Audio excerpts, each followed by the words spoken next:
Halo semuanya, banyak dari kita itu ingin memulai hal baru atau membangun karya, tapi seringkali langkah itu terhambat oleh rasa takut dan rasa gagal.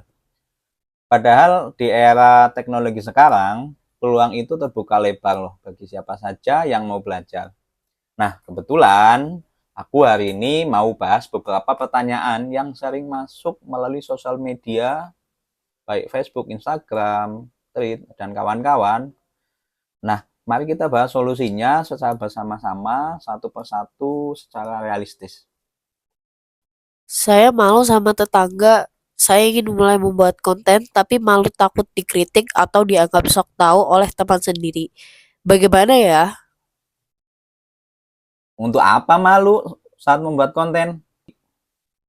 Faktanya, mereka yang suka mengkritik itu tidak akan hadir loh saat kita mengalami kesulitan. Mereka juga bukan donatur. Selain kalau bukan donatur, ngapain ngatur? Berhentilah mencari validasi ya dari orang-orang yang tidak berkontribusi pada masa depan kita. Di algoritma sekarang di sosial media, konten itu belum tentu loh disebarkan ke teman-teman yang mengenal kita. Bisa jadi malah lebih sering itu disebarkan kepada orang-orang asing yang belum tentu mengenal kita. Itu adalah kesempatan besar bagi kita untuk memberikan edukasi tanpa harus takut, tanpa harus malu seperti itu. Jadi fokuslah kepada audiens yang ingin belajar, bukan malah mikirin orang-orang yang ingin menghina kita. Lagian, saat awal kita membuat konten, itu kan penontonnya sepi nih. Mumpung penontonnya sepi, itu adalah kesempatan terbaik bagi kita untuk latihan membuat konten. Sebenarnya saya bingung mau bahas apa. Saya merasa tidak memiliki keahlian khusus yang bisa dibagikan kepada orang lain. Bagaimana cara mengatasinya? Jadi gini, kita itu nggak harus jadi profesor dulu loh, agar kita bisa berbagi ilmu kepada orang lain. Kita bisa bahas apa saja yang bisa kita pelajari hari ini. Contoh, kita sedang senang memasak, ya udah kita berbagi resep masakan. Kita senang traveling, ya udah kita bagikan travelingnya. Atau seperti saya sekarang, saya senang sekali dengan teknologi AI. Saya cerita tentang bagaimana AI membantu saya untuk mempermudah konten. Ceritakan bagaimana saya melatih kedisiplinan, terus juga tantangan dan keberhasilannya. Banyak loh audiens itu yang senang dengan melihat proses tumbuh kita, eh, bagaimana perjalanan kita dari nol menjadi hebat. HP saya jadul. Saya ingin konten yang bagus tapi HP tidak mendukung. Saya belum punya kamera mahal atau iPhone terbaru. Apakah tetap bisa jalan? Tentu saja bisa. Di era digital ya, yang sangat mengutamakan kualitas audio atau audio first dan nilai informasi atau value first, audiens itu akan lebih betah menonton video yang kualitasnya seadanya, ya, videonya kualitas seadanya, tapi suaranya jernih loh dan isinya bermanfaat. Daripada videonya 4K tapi isinya kosong. Nah, solusinya utamakan kita investasi pada mikrofon clip-on seperti yang saya pakai ini. Banyak loh yang harganya terjangkau. Manfaatkan cahaya matahari yang bagus, pencahayaannya, dan gunakan aplikasi editing banyak yang gratis seperti CapCut. Mulailah terlebih dahulu dengan apa yang kita miliki. Saya sibuk banget. Pekerjaan kantor saya sudah sangat padat dari pagi sampai sore, Mas. Katanya tidak ada waktu lagi untuk menyusun skenario syuting dan editing. Nah, gini, konten kreator yang bijak itu tidak harus syuting setiap hari. Kita bisa aja memanfaatkan waktu libur, hari weekend, itu kita bisa langsung shoot 3 sampai 4 video loh dalam satu hari itu. Atau yang saya lakukan adalah sebelum saya tidur, daripada saya overthinking mikirin cicilan, mikirin tagihan, saya membuat konten seperti itu. Nah, gunakan aplikasi Note untuk mencatat, karena ide itu kan bisa muncul kapan aja ya.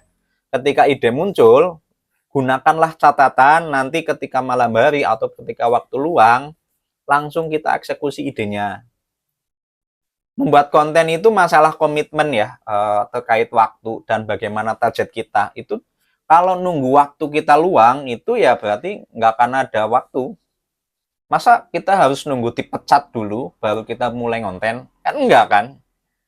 Saya gaptek mas, belum ngerti cara memotong video, membuat transisi, atau memasukkan teks yang menarik. Di tahun 2026 ini, teknologi itu sudah sangat membantu kita loh. Sangat gampang sekali. Saat ini sudah banyak tool-tool editing konten seperti CapCut, itu dengan klik satu tombol itu misalkan dia sudah bisa subtitle otomatis. Banyak juga di CapCut itu template transisi gratis ya, yang bisa kita pakai. Tugas kita sekarang adalah kita buka YouTube lalu belajar editing CapCut seperti itu. Jadi tidak ada ya kreator yang ahli di dalam video pertama kali dia bikin. Rasanya grogi banget kalau mau buat konten. Saat berbicara sendiri di depan kamera, saya sering tiba-tiba hilang fokus atau blank. Jadi kaku dan suara saya terdengar aneh, Mas. Kalau merasa suara sendiri terdengar aneh saat direkam, itu wajar. Saya juga sama melakukan seperti itu. Nah, agar tidak kehilangan fokus, jangan menghafal seluruh skenario. Saya ini di depan laptop itu berisi daftar pertanyaan dan jawaban loh, tapi tidak saya dikte semua, kita bisa improvisasi. Atau kita bisa gunakan aplikasi teleprompter gratis di ponsel kita, teksnya berjalan di HP, lalu kita bisa baca teleprompter itu sambil menatap kamera. Lakukan latihan ini 20 sampai 30 kali. Nanti kebiasaan kaku kita itu akan perlahan menghilang. Kok video saya tidak ada yang menonton ya? Saya sudah mengunggah 5 video tapi yang menonton masih sedikit sekali. Rasanya ingin menyerah karena merasa usahanya saya sia-sia.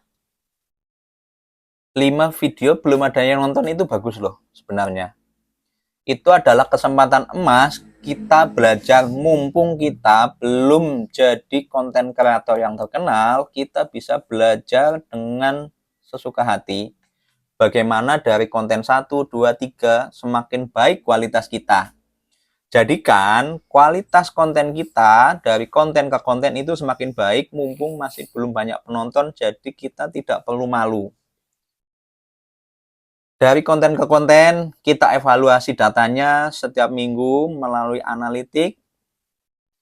Pelajari dari detik ke detik, mana yang salah, mana yang perlu diperbaiki. Semangat ya!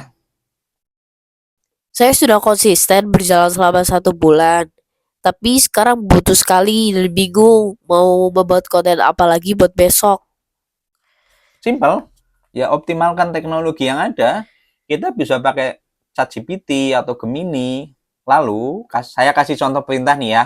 Berikan saya 30 ide konten mengenai keseharian bapak-bapak usia 40 tahun. Dalam hitungan detik, kita bisa mendapatkan ide konten untuk 1 bulan penuh. Selain itu, idenya kita bisa baca loh komen dari komentar di video kita, atau kita bisa baca komentar di videonya konten kreator lain. Lihat pertanyaan apa yang paling sering diajukan oleh netizen, lalu jadikan itu sebagai konten jawaban. Kamar saya sempit dan kurang rapi, tidak seindah kamar kreator-kreator besar. Saya merasa kurang percaya diri jika latar belakangnya terlihat di video. Kita bisa memanfaatkan teknologi green screen atau fitur background blur yang sudah tersedia di hampir semua aplikasi editing video seperti CapCut. Namun, jika ingin tampil apa adanya, itu kita cukup loh bikin ruangan 1x1 meter, tambahkan lampu pencahayaan yang cukup agar terlihat rapi. Audiens itu sebenarnya nggak terlalu peduli loh dengan ruangan kita. Mereka hanya peduli seberapa bermanfaat isi informasi yang kita sampaikan. Kalian tahu nggak, aku kasih bocoran ya, aku bikin konten ini itu di belakang kantor. Dan tempatnya seadanya. Berapa lama waktu yang dibutuhkan agar bisa menghasilkan uang atau mendapatkan endorse dari konten, Mas? Saya sedang butuh duit banget. Kalau tujuan utamanya adalah uang yang instan, bikin konten itu kurang cocok untuk Anda. Konten itu investasi jangka panjang loh, seperti kita membangun properti digital, seperti kita menanam pohon. Jika kita sedang membangun kepercayaan publik, eh, paling enggak kita butuh waktu 3 sampai 6 bulan tanpa putus. Setiap hari harus konten terus. Jadi nikmati proses bertumbuhnya, perbaiki kualitas sistem kita, perbaiki kualitas konten kita. Saya yakin nilai ekonomi itu akan mengikuti. Oke, jadi pemirsa, 10 pertanyaan tadi sudah dibacakan dan itulah tanya jawab yang sering lewat di sosial media saya. Apabila ada pertanyaan, silahkan komen. Nanti akan kita lanjutkan di sesi SBS atau silahkan bertanya sepuasnya di video berikutnya.